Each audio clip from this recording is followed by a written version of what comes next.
कि धन्या शिव पुराणस्य कथा परम पावनी यस्याह श्रवण मात्रेण पापीयानपि मुक्तिभाक् सदा शिव महस्थानम् परम धाम परम पदम यदाहुर्वेद विद्वांसः सर्वलोका परिस्थितम् सर्वलोको परिस्थितम्। धन्या शिव महापुराणस्य कथा परम पावनी। शिव महापुराण की कथा परम पावन पवित्र गाथा है। इसे श्रवण करने वाले का उद्धार निश्चित ही होता है। भगवान शंकर ने जब एक चोर के ऊपर कृपा कर दी महाराज, तो फिर हमारे और आपके ऊपर क्यों नहीं करेंगे। आपने एक कथा सुनी होगी, एक चोर चोरी करने निकला। उस दिन शिवरात्रि का दिन था। शिवरात्रि का त्योहार सब मना रहे थे। दिन भर चोर ने खूब प्रयास किया लेकिन कोई प्रभाव नहीं पड़ पाया। रात में सोचा जाऊंगा तो शिवरात्रि की तो रात भर भी लोग जागते हैं, 4 प्रहर में पूजा करते हैं। चोर ने शंकर भगवान से कहा, प्रभु देखना हमारे परिवार आप ही के सहारे हैं। अच्छा ये मत सोचना कि केवल ईमानदार लोग शंकर जी के भक्त हैं। हर प्रकार के लोग शंकर जी के भक्त हैं और शंकर जी को तो सबके ऊपर ध्यान देना पड़ता है। शंकर जी ने कहा, बेटा तुम अपना काम ईमानदारी से करो, सफलता जरूर पाओगे। तो चोर शंकर भगवान को प्रणाम करके चोरी करने निकला। गांव में घुसा तो गांव में सब लोग जाग रहे हैं, शंकर जी की पूजा करने बैठे हैं। भोर हो गई, बेचारा खूब परेशान हुआ। अंत में गांव के बाहर निकला। गांव के बाहर एक शंकर जी का मंदिर, पूजा उजा करके सब लोग वहां से वापस चले गए थे। जब सब लोग वापस चले गए थे, दिया वगैरह जला के गए थे, लेकिन मंदिर में बड़ा अंधेरा हो गया था। तो इसने सोचा कि यहाँ कुछ न कुछ हाथ लग जाएगा तो हमारा उद्धार हो जाएगा। सो उसने जो वस्त्र पहने थे वही वस्त्र निकालकर, जो दीपक थोड़ा थोड़ा जल रहा था उसी में उसने अपने वस्त्र को जला के उजाला कर दिया। जब उजाला कर दिया तो मंदिर में चारों ओर उजाला, ऊपर घंटी बंधी दिख गई। और जब घंटी बंधी दिख गई तो चोर ने कहा, वाह शंकर भगवान, आपने आज मेरे परिवार को बचा लिया, 200-500 रुपए में तो बिकाई जाएगी। और चोर अब घंटी पाने के लिए हाथ ऊपर उठाए तो पाए नहीं। अंत में बेचारा बड़ा परेशान हुआ तो शंकर जी के ऊपर चढ़ गया और लगा घंटी उतारने, तो घंटी बजने लगी। शंकर जी प्रकट हो गए, बोले बेटा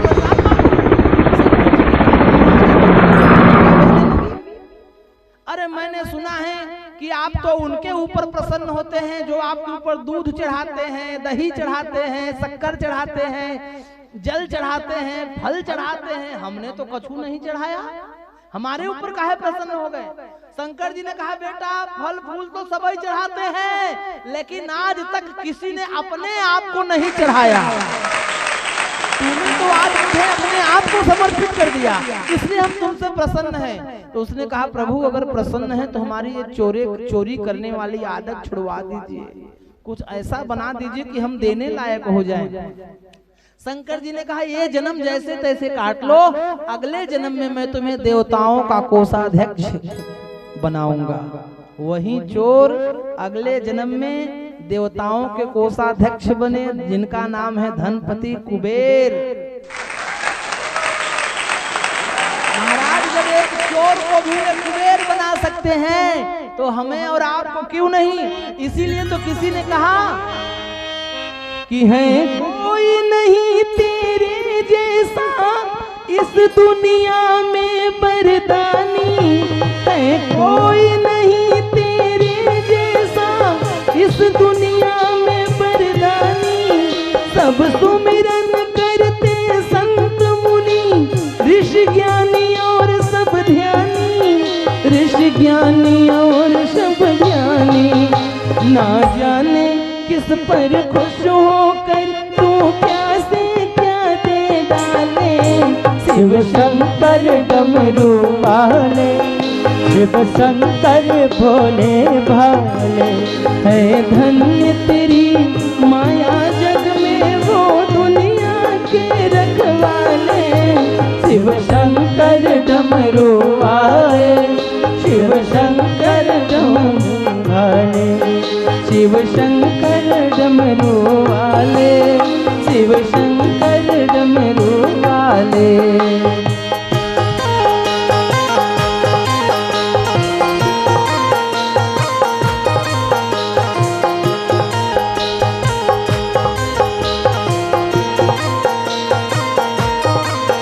जब चली काल का क्रोधित होकर खप्पर खड्ग उठाए, तब हाहाकार मचा जग में, सब सुर नर मुनि घबराए, सब सुर नर मुनि घबराए। तब बीच डगर में सोकर शक्ति देवी का हर डाले, शिव शंकर डमरू वाले, शिव शंकर डमरू वाले, शिव शंकर डमरू वाले, शिव शंकर डमरू वाले, शिव शंकर डमरू वाले, शिव शंकर डमरू वाले। बोलिए गौरी शंकर भगवान की जय। सचमुच में भगवान शंकर के जैसा भोला दूसरा कोई देव नहीं मिलेगा आपको संसार में। अन्य देवताओं के मंदिरों में अगर आप जाएंगे तो नियम है कि ये चढ़ावा लेकर जाना पड़ेगा, और शंकर जी के मंदिर में जाने की कोई नियम नहीं है। शंकर जी ने कहा महाराज आपको तो रास्ते में जो घास फूस मिल जाए वहीं उठा के लाओ, हमारे ऊपर चढ़ा दो, हम उसी में प्रसन्न हैं। शंकर जी ने कहा जो जानवर तक ना छुए वो भी लाके हमारे ऊपर समर्पित कर दो, हम तो उसी में प्रसन्न हो जाएंगे।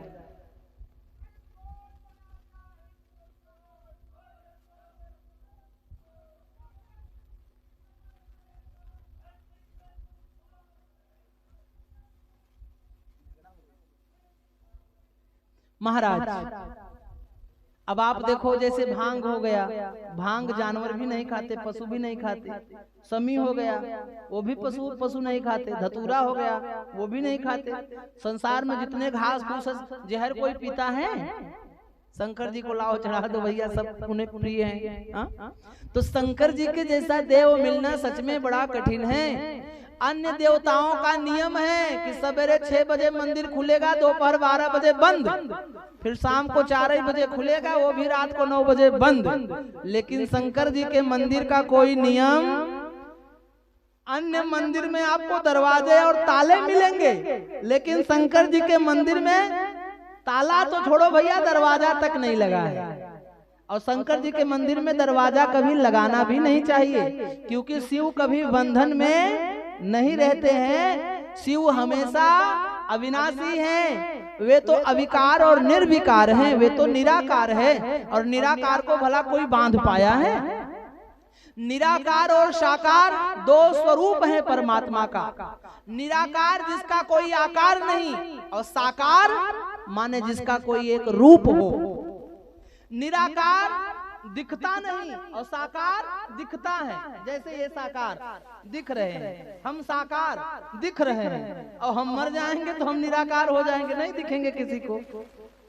परमात्मा भी जब तक ऊपर है तब तक निराकार है। वही परमात्मा जब इस धरती पर, इस धराधाम के पापों को नष्ट करने के लिए, अधर्म को नष्ट करने के लिए धर्म की स्थापना करने आते हैं, तो साकार रूप में आते हैं। कहीं राम बन के आते हैं, कहीं कृष्ण बन के आते हैं, कहीं कुछ बन के आते हैं, और जब लीला करके वापस जाते हैं तो पुनः भगवान निराकार बन जाते हैं। तो निराकार और साकार अलग अलग नाम होने से भगवान अलग अलग नहीं है, क्योंकि निराकार और साकार दोनों एक ही हैं। निराकार और साकार अलग अलग नहीं है, निराकार और साकार दोनों एक ही हैं। आज हमें और आपको बांटा जा रहा है। कोई कहता है आप साकार अलग है, निराकार अलग है, आप इनकी मत मानो, हमारी मानो, हमारी मत मानो, उनकी मत मानो, इनकी मत मानो, उनकी मत मानो, किसकी किसकी माने? कोई कहता है शंकर जी की पूजा करो, तो कोई कहता है ब्रह्मा जी की करो, तो कोई कहता है राम जी की करो, तो कोई कहता है यहाँ आओ, कोई कहता है वहां जाओ। कहाँ कहाँ आदमी जाए भैया, परेशान है। और आदमी भी आज का बड़ा 420। आज का आदमी तो इतना दर बदलू है कि वो तो बस अपना काम होना चाहिए चाहे जहां से हो। शंकर जी के यहाँ काम नहीं भया तो हनुमान जी के यहाँ पहुंचा, हनुमान जी के यहाँ काम नहीं भया तो दुर्गा माता जी के यहाँ पहुंचा, वहां काम नहीं भया तो गांव में किसी बड़े पटेल जी के यहाँ पहुंचा। महाराज आप वो हमारे देवता, आप ही हमारे भगवान हो। आज का इंसान एक जगह ठहरता ही नहीं है, आज का इंसान एक जगह टिकता ही नहीं है। वही वाला हाल है कि रिश्तेदार बदल देते हैं, किराएदार बदल देते हैं, यार बदल देते हैं। अगर मन्नतें ना पूरी हो तो आजकल के लोग भगवान भी बदल देते हैं। उनसे बात नहीं बनी तो उनके यहाँ चलो, उनसे बात नहीं बनी तो उनके यहाँ चलो। लेकिन महाराज जगह जगह दौड़ने से लाभ होने वाला नहीं है। एक मालिक के सहारे रहोगे तो एक आपकी बड़ी अच्छी से नैया पार लगाएगा। चार के दरवाजे जाओगे तो वही कहावत है कि दो नौका पे सवार होने वाला अक्सर डूबता ही है। इसीलिए एक ही मार्ग पे हमें चलना चाहिए। चाहे आप जिसकी भक्ति करो, आपके इष्ट एक ही होने चाहिए। शिव जी की भक्ति करो तो उन्हें इष्ट मानो, राम जी की भक्ति करो तो उन्हें अपना मानो, विष्णु जी की भक्ति करो तो उन्हें अपना मानो, पर इष्ट एक ही होने चाहिए। क्योंकि निराकार और साकार दो नहीं है, परमात्मा का स्वरूप एक ही है। जैसे जल भी निराकार होता है। अगर विज्ञान हम पढ़े तो विज्ञान हमें बताता है कि जल का अपना कोई आकार नहीं है, जल का अपना कोई आकार नहीं है। जल को आप जो आकार देना चाहो उसी आकार में जल हो जाता है। ग्लास में डालो तो ग्लास के जैसा, लोटे में डालो तो लोटे के जैसा, बाल्टी में डालो तो बाल्टी के जैसा, थाली में डालो तो थाली के जैसा। अच्छा, जब जल का आकार नहीं है तो जल हाथों में पकड़ा भी नहीं जा सकता। आप जल मुट्ठी में पकड़ के दिखाओ, नहीं पकड़ में आएगा। लेकिन अगर उसी जल को आपको पकड़ना हो तो उस निराकार जल को, निराकार नीर को साकार बना दो, तब वह निराकार जल साकार बनने के बाद पकड़ में आ जाएगा। अब प्रश्न उठता है कि निराकार जल साकार कैसे बनेगा? निराकार जल को एक कटोरी में रखो और कटोरी में रखकर फ्रीजर खोलो और फ्रीजर के अंदर आधे घंटे के लिए रख दो, तो कटोरी में रखा हुआ जल आधे घंटे बाद क्या बन जाएगा? बर्फ बन जाएगा। अब बर्फ आप अपने मुट्ठी में बड़े आसानी से पकड़ सकते हो क्योंकि उसका एक रूप हो गया है। वो अब जब जल के रूप में था तब निराकार था, बर्फ बन गया तो एक स्वरूप धारण करके वो साकार बन गया। अब उसी बर्फ को कटोरी में भरकर आप धूप में रख दो तो 10-15 मिनट में वो फिर से जल बन जाएगा। यही मतलब है जब परमपिता परमात्मा इस धरती रूपी मंच पर आते हैं तो साकार बनकर अभिनय करते हैं, और जब लीला दर्शाकर, लीला पूर्ण करके वापस धराधाम को जाते हैं तो पुनः वही साकार निराकार बन जाता है। यही साकार है, यही निराकार है। इसीलिए सगुण ही अगुण ही नहीं कछु भेदा, निर्गुण रूप में और सगुण रूप में कोई भेद नहीं है। पुराण भी गाते हैं इस महिमा को। तो भगवान शंकर जी के अनन्य रूपों में उनके लिंग स्वरूप की पूजा ज्यादा की जाती है, और सबसे जल्दी रीझने वाले भी भगवान भोलेनाथ ही हैं। विद्येश्वर संहिता के 3रे अध्याय में चंचुला नाम की एक नारी की कथा आती है। कथा में बताया जाता है कि समुद्र निकटे देशे ग्रामो बाष्कल संज्ञकः बसंति यत्र पापिष्ठा वेद धर्मोज्झिता जना। समुद्र के किनारे एक गांव है जिसका नाम है बाष्कल। बाष्कल गांव में एक ब्राह्मण देव रहते हैं जिनका नाम है बिंदुग। अच्छा, एक और आपको बात बताएं, कोई भी आप कथा सुनो तो उसमें ब्राह्मणों की कथा पहले आती है। क्षत्रिय का नाम नहीं आएगा, वैश्य का नाम नहीं आएगा, शूद्र का नाम नहीं आएगा। आप कोई भी कथा उठा लो सबसे पहले ब्राह्मण। क्यों? क्योंकि महाराज ब्राह्मण, क्षत्रिय, वैश्य और शूद्र हमारे यहाँ यह 4 वर्ण बनाए गए हैं और चारों वर्णों का अपना अपना नियम है। लेकिन ऊपर वाला जो सबसे ऊपर जिसको रखा गया, अगर वह अपने नियम पर नहीं चला तो ये तीन भी अपने नियम पर चलने वाले नहीं हैं। क्यों? क्योंकि अब आप ऐसे समझो, जैसे इसी शरीर को 4 भागों में बांट दिया जाए तो मुख को ब्राह्मण कहा गया, भुजा और हृदय को क्षत्रिय कहा गया, पेट को वैश्य कहा गया, और पेट के नीचे के भाग को, कमर के भाग को शूद्र कहा गया, कमर से नीचे से लेकर पैर तक के भाग को शूद्र कहा गया। अब इन चारों का काम क्या है? ब्राह्मण का काम है वेद उच्चारण करना, मंत्र उच्चारण करना। क्षत्रिय का काम क्या है? तीनों की रक्षा करना, मुख की भी, पेट की भी, पैर की भी। और पेट का काम क्या है?